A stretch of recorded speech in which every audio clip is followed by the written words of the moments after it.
we value innovation ecosystems and how that led to the development of the hub that's now being funded. And also even take a step back even further, or a step up even further, and talk about how regional innovation ecosystems are really, really important to solve the challenges that we all care about. So I don't have to tell this group that the challenges of energy are real, significant, large, and I would argue that we all walk the halls of the labs, universities that we all come from, and there's great ideas. Those ideas are hard to get out and commercialize, and also I would argue that the scale of the challenges that we're facing with solving problems in energy really requires very large-scale public-private partnerships. I think the labs and universities recognize that, and those are. It's easy to say that, harder to build those sometimes. But I give the federal government, particularly the last administration, Secretary Chu, a lot of credit. He put together some really big ideas that translated into some initiatives that I'll talk more about. And I'll come at it from a DOE perspective, recognizing that other parts of the federal government are also doing good things in this space, but I'll particularly focus on DOE, given that that's really where we come from in terms of our perspective. So to start, one way of looking at the discovery innovation pipeline, fairly linear, shows two valleys of death, technological valley and the commercialization valley of death. We all know about the valley of death. One could argue you also could put one even further to the left on this chart between basic science and applied R&D before you get to the technological valley of death, proof of concept and all. So if you think about materials, which we tend to think a lot about here at the laboratory, and how one develops a new material for some application in energy, and takes that all the way up to actually having it commercialized. You imagine sort of at the left, you're in R&D phase, you're developing materials that are fitting in a small vial. As you cross into proof of concept, you're developing materials that say fit in a small jar, and then you go all the way out to the right, where you're scaling up to perhaps materials in a 50-gallon drum, and you're able to actually, how does industry engage in that? You can engage industry throughout this pipeline, and it's really a different kind of relationship. But this is a very linear way of looking at it. Not only do we need to think about how do we overcome the valleys of death in an energy space, that's a very costly activity. But I would put to you also, this is arguable, I would put to you that not only can you think about how you overcome the valleys of death, but perhaps the pace and the path of innovation could be transformed or thought about differently if we build large, effective innovation ecosystems. So that's my premise. Chart from the Breakthrough Institute just makes the important point that among other things, innovation in energy is very different than, say, innovation in IT or innovation in pharma. Quite different, actually. And it leads to a fairly risk-averse environment. It takes a long time to innovate, very costly. And the intensity tends to be low. This is all relative. This is a view of the Breakthrough Institute. I happen to share a lot of this view. So these long time frames, these high capital intensive requirements, as well leads to this low tolerance for risk in the industry, as well as making generalizations, again, as well as a low innovation intensity. So can you think about bringing together public-private partnerships, labs, universities, with industry to start to overcome some of these obstacles and transform things? So I mentioned that I would talk about DOE. There's some programs that I want to particularly note that are now in place at DOE that I think are really getting to where we need to go. I don't think we're there yet, but they're headed in the right direction. We probably have all heard of RPE, Advanced Research Projects Agency for Energy, came out of the American Competes Act. That was established. Secretary Chu actually stood that up during the last administration. That's doing very important work, particularly addressing some of these value of death issues. I'll go back to the creation of the bioenergy research institutes out of DOE back even prior to the Obama administration. Those are very, very important hub-scale activities, and I think that the creation of those, one of which is at Berkeley, actually I think shaped the Secretary's thinking as he thought about the hubs. And of course, his days at Bell Labs also helped shape his thinking on that. You have the infrastructure research centers, which I think are on the more basic side, and start to build that basic science base. But I want to particularly focus on the energy innovation hubs. I think probably this group knows what those are. These were created to be large-scale, roughly $120 million, $125 million over 5-year programs, where you bring together labs, universities, and industry around energy problems. In the end, there's been 5 of these that have actually been competed, awarded, and funded. One, just to give you the accounting of what's been awarded, there's been one on nuclear modeling and simulation for nuclear reactors. It's led by Oak Ridge National Laboratory, and let me show directed LEDs, right? One on solar, sunlight and fuels, it's led by Caltech, in collaboration with Berkeley. One on critical materials is led by Ames Laboratory. One on buildings, which is led by Penn State. And then the one that I'd like to talk about more, the Joint Center for Energy Storage Research, which is a battery hub, which is led here at Harvard. So again, one of the 5 hubs, $120 million over 5 years, just awarded actually almost a year ago, in early December. And I'll talk about the team, a little bit about the strategy, and some of the aggressive goals that you heard the Congressman allude to, that we think are not only attainable, but also push us to thinking about the science and driving the right kind of behavior in terms of how we innovate. So first, why batteries? I think that, again, this is one of those things that's self-evident to this group. But if you look at the transportation sector and electricity sector, and the ability to go from oil to, say, bringing electricity in as a transportation fuel, in quotes, and also being able to go from coal to gas to large renewable penetration, you have to have better storage technologies at scale.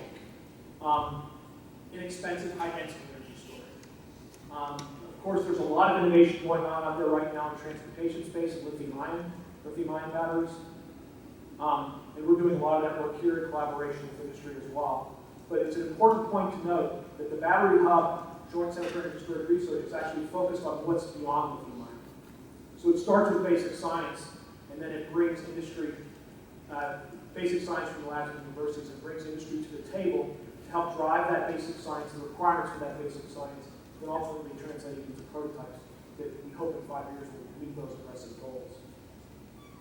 So again, just to make the point, you hate it when you see this on your iPhone. Lithium-ion batteries, they're a fantastic technology. They're innovating. They're improving in terms of energy density and cost in the 5 to 8% range per year. So when we talk about these very aggressive goals of 555, meaning the Joint Center for Energy Storage Research has a goal to develop a set of prototypes, pre-commercial prototypes, that will actually have 5 times the energy density at 1/5 the cost in 5 years. So there are chemistries out there that we think can do that. Theoretically, one can calculate that we can achieve that. There's a tremendous amount of science that has to be done to overcome some obstacles to get to that, get to those goals. So I mentioned the 555, 5 times the energy density, 1/5 the cost in 5 years. We are starting with basic science. And so there's also going to be another important outcome will be a library of fundamental knowledge in electrochemistry and materials, and more broadly in chemistry, that will allow us to inform the science space that goes into not only storage technologies, but broader materials for energy applications. Again, ultimately, looking at the end of 5 years to have pre-commercial prototypes for both the grid and transportation, and also trying to break the paradigm of battery development, as opposed to a more Edisonian approach to bring the scientists and the engineers together to innovate together, which is really a fundamental principle of the way these energy innovation hubs are intended to operate. So, real quickly, a little bit about our overarching strategy. I want to start on the left. So this is basic science to your left, moving to commercial deployment on your right. I'll talk about the team in one of the next slides. The important point is we're developing a set of cross-cutting science around materials development, characterization, and computing, bringing computing to bear to design and create new materials, new electrolytes, new cathodes, new anodes. There's 3 systems that we're exploring. Multivalent intercalation, read 2-electron, 3-electron systems. So think of, rather than a lithium system, think about a magnesium battery or an aluminum battery. So being able to increase energy density in that direction. Chemical transformation, think about, instead of storing it by moving ions back and forth through an electrolyte, think about storing any chemical bonds. So for those of you who know battery space, think lithium air, lithium sulfur systems, for example. Those sorts of chemistries that could actually approach that 555. And then non-aqueous redox flow. Some of these are more obvious applications to transportation systems, others to the grid. In some cases, they're hybrid applications where we can perhaps imagine them applying to both. We have a very robust systems analysis and translation function. It's a key part of the hub. There's a back and forth between the prototyping effort. We're prototyping from day one. We pick some systems to prototype with the intention of breaking the system to learn and feedback to the science. So we have teams of scientists and engineers working together. We have a concept called a translational development team, which is people from industry, universities, and labs working together on these systems to innovate. We go back and forth. And also an interesting thing from my perspective, having postdocs and students that can perhaps travel with the work as it moves from science out to engineering and deployment. Cell design and prototyping I already mentioned, and then we have industry partners, which I'll talk about, which are really players in this field that allow us to always be informed by what's the most important in industry. The most important thing that in developing the team was thinking about this entire value chain and making sure the partner set was able to represent this entire value chain and really be deeply committed to what we were trying to accomplish. And I think you'll see with the team, we've done that. It's a large team, I think it's a large team, but it's a quite effective team. So who is the team that's the Joint Center for Energy Storage Research? It's 5 national laboratories, all for reasons that we have expertise and capabilities and program space within DOE and other places that fit sort of brackets the battery space. Argonne is the lead laboratory. We're collaborating with Berkeley Lab, SLAC, Pacific Northwest, and San Diego National Labs. Universities, University of Michigan, University of Chicago, University of Illinois, Northrop Champaign, and Chicago, as well as Northwestern University. So a Midwest focus to the universities, along, and then a more national perspective from the laboratories. And then finally, importantly, industry. So Dow Chemical, maker of materials. Applied Materials thinks about not only making materials, but also advanced processing, advanced manufacturing. And then finally, Johnson Controls, the largest manufacturer of batteries, happen to be lead-acid batteries, but they're actively getting into thinking about advanced systems. And so we've got materials makers, manufacturers, as well as people who think about making cells and packs for actual cars and for rooftops. So again, a very large team. Industry, it's a cost share project, so we've got $120 million in federal funds. Industry brings 20% cost share for anything they're involved in. We have IP agreements that we developed from the very beginning that allow us to do a tremendous amount of pre-competitive R&D and also protect information from the industry partners. So this is it. We've been up for a year. We're starting to actively develop publications. We've even got some patents that are moving out the door, so we're making real progress to attain our goals. So that's the Joint Center for Energy Storage Research. I didn't put in any science highlights or any highlights of the patents. We can certainly talk about that during the Q&A, or we can have some follow-up with our leadership team. But again, this has been up and going for about a year, and we're very excited about it. So how do you innovate with such a large team? One of the ways is this way. Out the back of it is a building, the Energy Sciences building that you might have seen.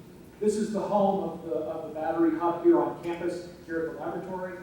We're also working on how to connect this large partnership across the United States virtually and other ways to be sure that we're innovating, quote, under one roof, which was one of the premises of the energy innovation hubs when they started. But it's very, very important to put people in space so that they can innovate together and create and think together and come up with really transformational ideas. So that's the battery storage hub. This is where it's going to sit on campus. Taking a step even further back, and I want to try to paint now a picture of the battery hub really provided us an opportunity to think about how these innovation ecosystems and how the laboratories and universities in the area can come together in a more regional sense. And so we've really been able to put this in the context of Chicagoland in our case, and Illinois. There was tremendous support for the battery hub from both the mayor of Chicago as well as the governor of the state of Illinois, because they saw the value of it and how things could be brought together. This particular figure has been modified from the figure from Accenture, but it's been tailored to think about how Chicagoland has some unique characteristics and Illinois has some unique characteristics that really allow us to innovate in a way that's perhaps unique from the coasts. We have very powerful labs, very powerful universities, as do the coasts, but we have certain important attributes that allow us to truly innovate. So when you think about the Chicago innovation ecosystem right now, it's really about IT, and we're pushing more and more and more to get that into thinking about materials, energy, and manufacturing. So it's a bridge to thinking about manufacturing. This happens to be a GM plant in Michigan, but being able to take the things that we're doing in things like the battery hub and push that and think about advanced manufacturing, advancing U.S. competitiveness, this is kind of the next step. So working with the industries that I enumerated, we also have a broader affiliates group that includes companies like General Motors that bring in the entire, again, now the complete ecosystem to think about how to advance manufacturing enterprise in the United States, not only regionally, but nationally. Some enabling capabilities that are very, very important. Computing, really, really important capability. This happens to be a figure from the Center for Turbulence Research from Stanford University. Happen to be using our computer here at the laboratory as well as Oakridge's computer. Here they're modeling, this is a jet engine nozzle, but it just gives you a sense of the power. This is a temperature field and an acoustic field for a jet engine nozzle. Just gives you a sense of the ability to use now computing, not only in the laboratories, but say at NCSA, at the University of Illinois, to be able to use computing to truly transform the design process. Be able to do design in the computer, have smarter experiments, and do multiple iterations of design in the computer. So we're using it for material synthesis in the hub, now starting to think about how to go to digital manufacturing and actually optimize the value chain for a wide variety of technologies. And then finally, you can take it a step even further back. This is a pictorial of a really interesting, cool project here in the city of Chicago called Lakeside, which is on the South Shore, south of the Loop. So the Loop's there up in the north. If you know Chicago, this is the old U.S. Steel site on the South Shore. And there's a group represented by Catholic Interests, Skidmore, Oaks, Merrill, Clean Energy Trust. We're collaborating along with the University of Chicago to think about basically a new city.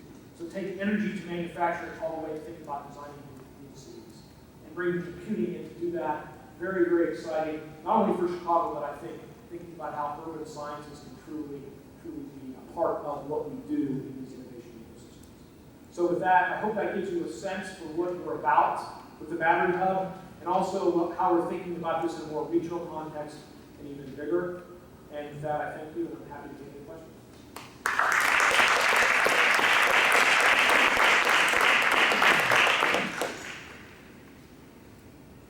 Question? Yes. You talked just a little bit about the extent to which, for example, your hub takes into account environmental externalities that I'm not mission. So specifically, greenhouse gases are just one. Well, that's one of many potential. So that the systems analysis function is actually taking into account. We have battery cost models associated with that are thinking even beyond cost. I'm not sure if I'm totally answering your question, but that's thinking about not only how we, for example, can displace petroleum, but they're also thinking about the systems level, how, for example, we use greenhouse gas emissions. When you think about the materials development, there's a sustainability portion to it that would include the manufacturing piece. So the cost model thinks all the way out to being able to say, for example, think about water use and other things. So it's in that model. And we're actually building one. We have a core cost model that the department has funded us for in the past, and we're building on that.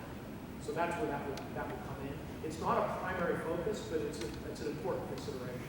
That model will be more to drive innovation, but we're going to start to build modules on that to be able to have that growth. Yes. So I guess this is more general about the hub structure as it stands right now. Mm-hmm. Obviously, with different hubs, their focus is very different, but you can imagine interconnections between the exercises at the hub in the longer term. Is DOE or the individual hubs actually doing anything in the short term about fostering those kinds of interactions so that when these things come to fruition, you can start interconnecting what's resulting from these hubs? Yeah, so two comments. Specific to the battery space, we actually have a function within the hub. Part of the requirement during the competition was to show how the hub could be, let's call it, integrator for the broader program. So we actually have two people in senior positions in the management team that are focused on integrating other things that are going on within DOE, say RPE and ERE, and then also somebody who's focused on the industry piece. And I didn't talk a lot about the affiliates. There's about 50 affiliates that are associated with us that are bringing the broader ecosystem. But you can also imagine as we're innovating on the path to say 555, there's going to be things we discover that have implications for lithium ion. So we have a controlled process that I'll call offerings. So as we're developing, there could be things that we're offering. The other comment, which I don't think is necessarily totally your question, is the hubs are actually interacting together. Not because they're technically going to have the same problem, but because of the management integration models. There's a lot of lessons to be learned about how the hubs are managing themselves in terms of integration. Sure, from a management point of view, but I'm actually thinking about it in terms of the science. So, for example, things being discovered in solar fuel That's just starting. We're early, but that's going to happen with solar fuels. It'll probably happen for us with critical materials. And then in computational methods, it'll probably happen between us and Oak Ridge and one. So yes, it's happening. So there's probably short steps. Yeah. So, DOE is also invested in 6 CFRCs with a focus on batteries. Probably about the same total investment as in this hub. So what do you want on the argument? So how are we going to integrate the activities of DFRCs on batteries with the hub? So one of those positions that I mentioned is led by Mike Thackeray, who leads the Argonne University. That was a conscious decision so that Mike could interact with the other 5. All of the FRCs, they were involved in different ways in the competitive teams, but in general, we sought support from all the FRCs, and they would be engaged. Much like the Solar Fuels Hub is engaged, all the FRCs in that space. They would be brought in, there would be regular interaction. Now, as you know, those are going through REPA. So some of those may or may not see ours as being REPA, just like everybody else's, but yeah, that was definitely on our radar. Mike was put there deeply because of that. Other questions? Okay, thank you.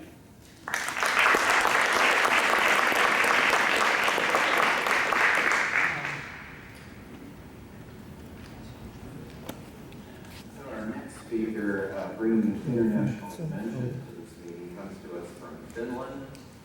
Dr. Mika Aalto, who's with the Ministry of Employment and Economy and also with the Agency for Technology and Innovation. He's the Director of Forest and Chemical Industries, and also focusing especially, therefore, on the forest economy.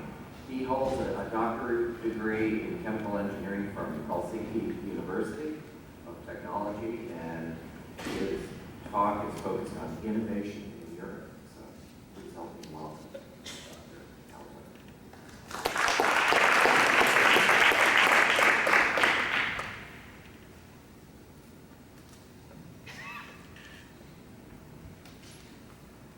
Thank you, Mr. Chairman. Good morning, ladies and gentlemen. I got this huge opportunity to talk to you about innovation in Europe. It's a huge opportunity also in terms of the ground to cover here. So my solution is to look for innovation mechanisms that are in place in Europe and specifically in Finland as well, to tackle some of the challenges and take the opportunities in the field of innovation. As the chairman said, I'm working in the Ministry of Employment and the Economy, and more specifically in the strategic program for the forest sector. So I'm dealing with bioeconomy and the ways that we could use our forest resources in a smart manner in the future. And that also brings us to bioenergy among the other potential uses for our forest resources. So we look in our strategic program for the opportunities to improve our competitiveness in terms of high-value solutions from forest biomass. And we also look for opportunities to make it easier for small companies to be born and grow fast in Finland. Okay, now, maybe this is basic to most of you, but I just collected some basic facts about the EU. So today we are 28 countries with a total population of 503 million. And some of the total operation within the EU is the trade-free area, so it operates as a single market, free movement of goods, capital, people. There are also 17 countries in the monetary union, the Eurozone, that has been used for constantly for several years now for understandable reasons. So the issues with economy are not only specific to the US. We have that discussion going on in Europe as well. Back to the EU, also the free movement of people involves the Schengen area, the passport-free zone that covers 27 countries, so almost all the EU countries. governance in the EU is a triangle. It's governed by the EU Parliament, the EU Council, and the operative part is run by the European Commission. And in order for a law to pass, these all three parts of the triangle have to agree on this. And I copied from the EU page a statement that the research and development lies at the very heart of the EU strategy in order to improve the competitiveness of the economies within the EU. So what's going on with innovation within the EU? In practice, this is operated by the European Commission, more specifically the Directorate Generals, or DGs, as we call them. And I think when we think of innovation, the most relevant DGs would be DG Research and Innovation. That operates, I think, the most important instrument is the Horizon 2020 new framework program. Then there's DG Enterprise, more on the company side. They operate, for example, the European Innovation Partnerships, EIPs. And of course, to this audience, DG Energy is of interest. And there I could mention the SET plan, Strategic Energy Technology Plan, and affiliated the demonstration funds that come from a fund called NERV 300. And when you look at the picture over there, you might see a familiar guy with a gray suit. There's a Commissioner for Research and Innovation. This is Maria Gagan, who was just recently on a visit to Finland. And there I am, giving some ideas how to run the things in Europe. Maybe some of them will be implemented, but no, I don't know. So I mentioned Horizon 2020. So the EU operates largest through the framework programs, and Horizon 2020 is the new framework program for the years 2014 to 2020. So we're now on the last year of FP7, the previous program, and the new one will begin next January, hopefully, if the budget will be approved. This picture shows just the investment in R&D by several countries within Europe. And at this point, I would say that the huge bulk of R&D funds are still invested by the member countries. And the EU Commission has only a couple of percent of the total volume. But they're trying to get the leverage for that money by different initiatives. And they're sort of guiding getting the member countries to cooperate in a coherent manner. Here we can see that Finland and Sweden have been quite big investors in R&D in relation to GDP. And the Swedes have done actually better in realizing this as GDP growth as well. And the size of the spheres reflects the absolute amount of euros. Also, this is one part of the concern that the EU has. So we've been investing a lot of money in fundamental science. There have been a lot of scientific discoveries, lots of publications, maybe some IPR as well, but we're not really good in commercializing this, in making it in the market. And I picked my examples here in order to show the initiatives that are addressing this ever-growing concern. So first, a couple words about Horizon 2020. So it was designed to be an 80 billion euro program. Now we're down to 70, and budget is not. I think we have a good agreement, but the final approval is still pending. But the main goals are addressing the economic competitiveness, also people's concern about their health and the environmental issues, climate change. And we also want to strengthen the EU's position in research as well as innovation.